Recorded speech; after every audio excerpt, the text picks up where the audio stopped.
Welcome to Create More Intimacy, a podcast for men. I'm Elisa Stoddard, and I help successful men stop chasing sex and start building real connection so they finally feel close, connected, and wanted again. You can keep doing everything right, showing up, providing, trying not to start a fight and giving her space, even working on yourself, and still feel like nothing is changing.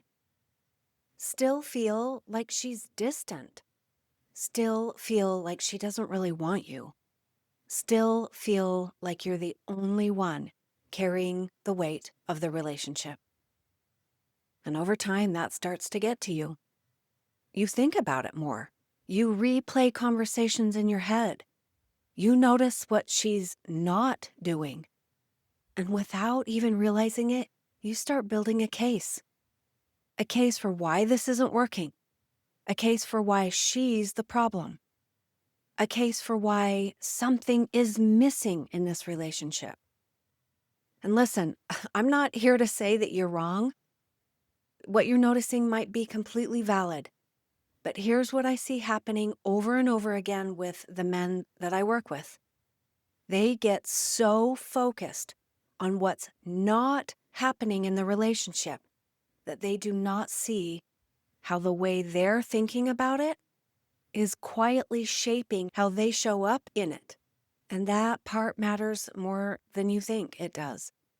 Because the thoughts that you keep going back to, they're not just describing the situation, they reinforce it. They're keeping you in the same patterns, the same reactions, the same distance, even when you're trying to fix it. So today, I want to talk about something that most men never think to question.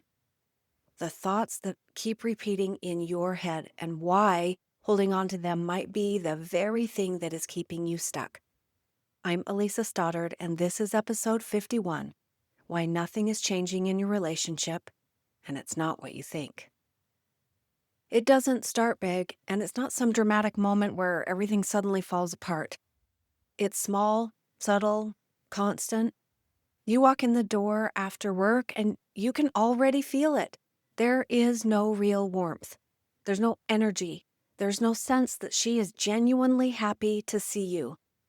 Sure, maybe she says hi. Maybe she doesn't. Maybe she's busy or distracted or on the phone or talking to the kids, and you just tell yourself, yeah, she's just tired. But you notice it. You feel that. And later that night, you try to connect in some way, so you sit next to her. You make a comment or you reach for her, and the response is neutral at best. It's not quite rejection, but it isn't interest either. And that's the part that gets to you. Because now you're stuck in this space where you can't even clearly point to a problem, but you also don't feel wanted. So your brain starts filling in the gaps. She's not that into me. She doesn't care. Something's not right. This isn't how it's supposed to be. I shouldn't have to ask for this. And those thoughts don't just pass through your mind. They stick. You carry them into the next day and into the next interaction, into the way you look at her, into the way you talk to her. And without realizing it, something inside of you starts to shift. You start pulling back a little bit. You stop trying so much. You stop trying as much. Or you try, but there's an edge to it. There's pressure behind it. And there's a quiet expectation that she should respond differently. And when she doesn't, it confirms everything you were already thinking. So now you feel even more frustrated, even more distant, even more sure that something is wrong. And this is the part that most men miss. It feels like you're reacting to the relationship, but you're actually reacting to the story you've built about the relationship. And that story is shaping everything. It's shaping how you show up. It's shaping how you interpret her. It's shaping how safe or unsafe she feels around you, whether you realize it or not. Over time, this creates that loop, that cycle. You feel disconnected, so you think in a way that reinforces that disconnection. Then you show up in a way that creates more of it, not because you're doing something wrong on purpose, but because no one has ever shown you to look at this piece of it. So you stay focused on her behavior, her lack of interest, her lack of effort. Meanwhile, the one thing that you could actually shift in the dynamic is the one thing that you haven't even been looking at. You're thinking.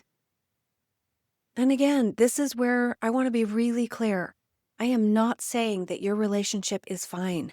I'm not saying that your concerns aren't valid. What I am saying is this: the way you're thinking about what's happening is either keeping you stuck in it, or it's going to be the thing that finally starts to change it. And most men have never even considered that.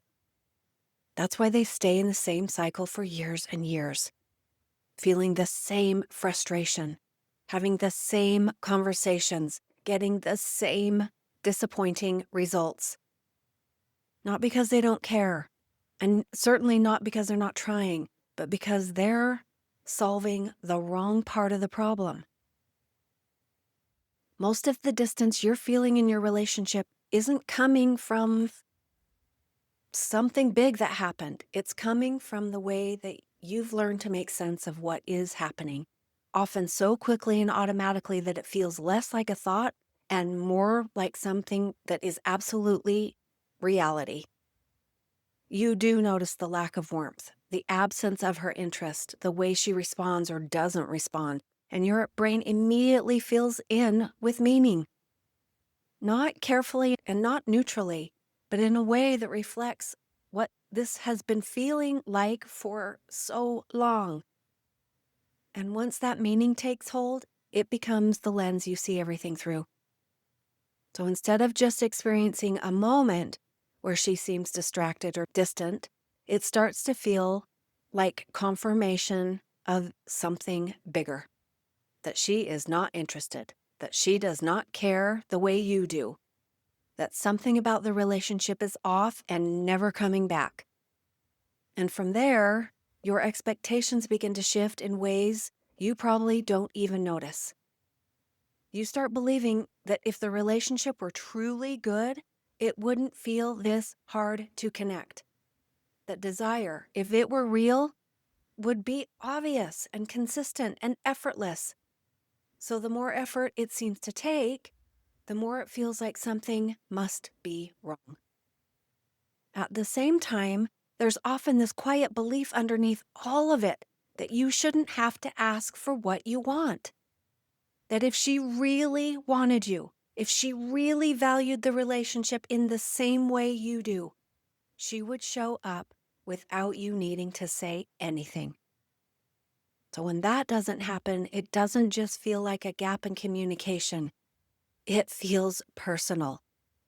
And layered into that is another belief that runs even deeper, that you've already done what's expected of you. You've done your part. You show up, you provide, you handle responsibilities, you carry your share. And because of that, there's an expectation. It's often unspoken that the relationship should feel better than this. So when it doesn't, it's not just frustrating, it feels totally unfair. What these beliefs do over time is change the way you show up without you ever deciding to do anything differently. You become more watchful and more aware of what she is doing and what she's not doing. More aware of how she's responding or not responding to you. And that awareness starts to come with a kind of pressure. A pressure for something to change. A pressure for her to respond differently. Sometimes that pressure probably shows up as frustration. Sometimes it shows up as distance. Sometimes it shows up as trying harder, but in a way that carries all sorts of expectations behind it. Even if you're not saying any of this out loud, it's there. It's in your tone, in your energy, in how you reach for her or stop reaching at all. And this is where things start to shift in a way that most men don't realize. Because the version of you that's thinking this way is not the same version of you that she used to feel connected to. It's a version of you that feels more guarded and reactive and less open. And that changes how she experiences you. I know you're not doing this on purpose and you're not doing something wrong, but you are responding to what you believe is happening. So without realizing it, you start to become a part of the very dynamic you're frustrated with. You are not the cause of it, but part of what keeps this in place. And until you can see these patterns clearly, they just keep running the show in the background. They feel true and justified, and quietly shaping the relationship in ways that are hard to change from the outside. Let me show you how this actually plays out, because when you're in it, it doesn't look like a thinking problem at all. It looks like a relationship that just isn't working the way it's supposed to. I had a client recently who described his marriage as feeling like they were just coexisting. They're just roommates. There wasn't really fighting or tension, but there also wasn't real connection. He told me, it's like we're fine on paper, but then there's nothing there day to day. And when we started looking at what was actually happening between them, sure, there wasn't anything dramatic to point to. They both had a lot going on, work and responsibilities, and the normal pace of life that tends to pull couples into more of a functional rhythm. But what stood out was how he experienced the small moments. He would come home at the end of the day and immediately scan for something that told him how she felt about him. Not consciously, but it was what was happening. A tone, a voice, whether she looked up, whether she responded when he said something. And if it wasn't warm or engaged, he felt it. And not in a way that he could easily explain. It was like this sudden drop-off, like something was missing. Later, if he tried to sit near her or start a conversation and she responded in a neutral way, not really dismissive and not necessarily cold, but also not particularly engaged, his mind would immediately move into what that meant. It wasn't just, she's distracted. It became, she's not interested in me. And once that interpretation took hold, everything that followed started to filter through it. He'd still try to connect, but there was a difference in how he did it. There was more attention on how she responded than on the connection itself. More awareness of whether it was working. More sensitivity to anything that felt off. And that subtle shift is where things start to change. Because now the interaction isn't just about two people connecting. It's one person trying to get a different outcome while already bracing for it to not happen. If she didn't respond in the way he hoped, he wouldn't necessarily say anything in the moment, but something in him would pull back. Something showed up as distance. Sometimes even irritation, and sometimes as a kind of quiet resignation where he stopped putting himself out there as much at all. From his perspective, it made complete sense. He felt like he was responding to what was right in front of him. But from her perspective, what she was experiencing was a version of him that felt much harder to connect with. More critical and watchful, less relaxed and less open. So she would meet that energy with her own version of pulling back. And she didn't do it to create distance. She just was kind of guarding herself. Because something about the interaction no longer felt easy or inviting. This is how that pattern builds without either person fully understanding that it's happening. He sees her as uninterested, which changes how he shows up. And she experiences that change and becomes less engaged herself, which reinforces what he already believes. And over time, what started as a series of small, almost unnoticeable moments turned into this dynamic that feels so real. By the time he's describing it, it sounds like a relationship problem, a lack of chemistry, a lack of effort, maybe on both parts, and certainly a lack of desire. But when you slow it down, what you can actually see is that the shift didn't come from a problem, from some big issue. It came from how those small moments were interpreted and how those interpretations gradually changed the way he showed up overall in the relationship. You probably have never noticed this because when you're in it, it feels like you're simply reacting to what's there, what's right in front of you. It doesn't feel like something you're shaping. Here's where the shift starts. And this part matters a lot. Because once you feel the distance, once you start interpreting her response as lack of interest or lack of desire, it becomes very easy to believe that what you are seeing is straightforward, that you are simply reading the situation accurately. She's not engaging, so she must not be interested. She isn't initiating anymore, so she must not want you. She's not responding the way you'd hoped, so there must be something missing. And again, I want to be really careful here. I am not saying that those things are never true. There are relationships where real disconnection has taken hold, where effort has dropped off, and where something deeper does need to be addressed. But in a lot of these situations, what's happening is far more subtle than that. What you're interpreting as lack of interest is often a reflection of how she's experiencing the interaction and not some grand statement about how she feels about you. Her response is not just about her level of desire. It may also be how the moment feels to her. And many men get this moment wrong. Because when you come to an interaction already watching, already evaluating, already hoping that it goes a certain way, that changes the feel of the interaction in the first place, whether you say anything or not. There's kind of a pressure associated with it, a sense that something is expected, a sense that there is a right and wrong response. And even if you're trying to be casual or relaxed or normal, that underlying vibe is still there. She can feel it. Not consciously, not in a way that she would necessarily be able to put words to, but she feels that something is being asked of her in that moment. And when something feels like it's being asked of you, especially in a relationship where there may already be tension, the natural response is often to pull back just slightly, to stay more neutral and not step fully into it. And it isn't because she doesn't care, it's because she feels uneasy. So what you experience as disinterest is often her responding to the pressure that she feels inside that interaction.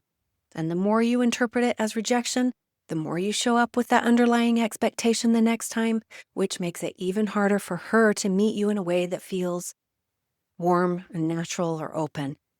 This is why the dynamic is so confusing, because from your perspective, you're reacting to her, but from her perspective, she's reacting to you. Neither of you is wrong, but both of you are responding to something that the other person doesn't fully see. Thus, the pattern continues. You look for signs that she's interested. She feels the weight of it without necessarily understanding why. You interpret her response as lack of desire. She interprets the interaction as something that requires a lot of effort. And over time, both of you settle into a version of the relationship that feels more distant than either of you actually want. This is why it's not enough to just look at what she's doing. You have to start looking at how the interaction feels from both sides. Because what feels like rejection to you may actually be a response to something you didn't realize you were bringing into the moment. At this point, it would be easy to start focusing on what you should do differently. Say this instead. Don't say that. Try this approach. Give her space. Initiate more or initiate less. And while some of those things can matter, they don't work if the underlying pattern is still running. Because you can change your behavior on the surface, but if the way you're thinking about the situation stays the same, your tone and energy and your presence won't actually change. And that is exactly what she's responding to. So before anything else shifts, this is the part that you have to get clear on. And the good news is you have complete control over this. You have to start noticing what's happening in your own mind in real time. Not later when you're replaying the conversation. Not when you're already frustrated. Not in the moment when it's happening. When you walk in the door and immediately start scanning for how she's going to respond to you. When you sit down next to her and find yourself paying far more attention to her reaction than the connection that you're trying to create. When you reach for her and there's already a quiet thought in the background about whether she's going to pull away. That awareness alone changes something. Because instead of being fully inside the reaction, you start seeing it as it's happening. You start to recognize, oh, this is the moment where I usually decide what this means. And once you can start seeing that, you have a choice. Not a forced artificial choice to think positively, not pretending everything is fine when it isn't, but a choice about whether you're going to keep reinforcing the same interpretation that has been keeping you stuck. Because right now, most of your reactions feel automatic and they feel justified. They feel like the only reasonable response to what's happening, but they are not as fixed as they seem.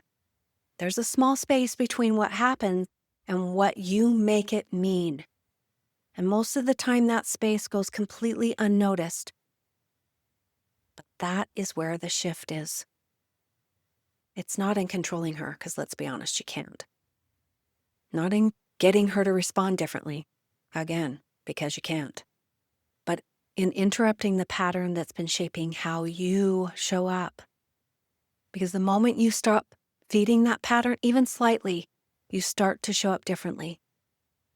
Maybe you're less guarded, less watchful, less focused intently on whether it's working or not, and more present in the actual interaction. And that changes how it feels to be around you. Now, sure, this isn't going to happen overnight. You got to work on this. But enough of those type of interactions, and then it starts to feel easier and less loaded, like something has to go a certain way.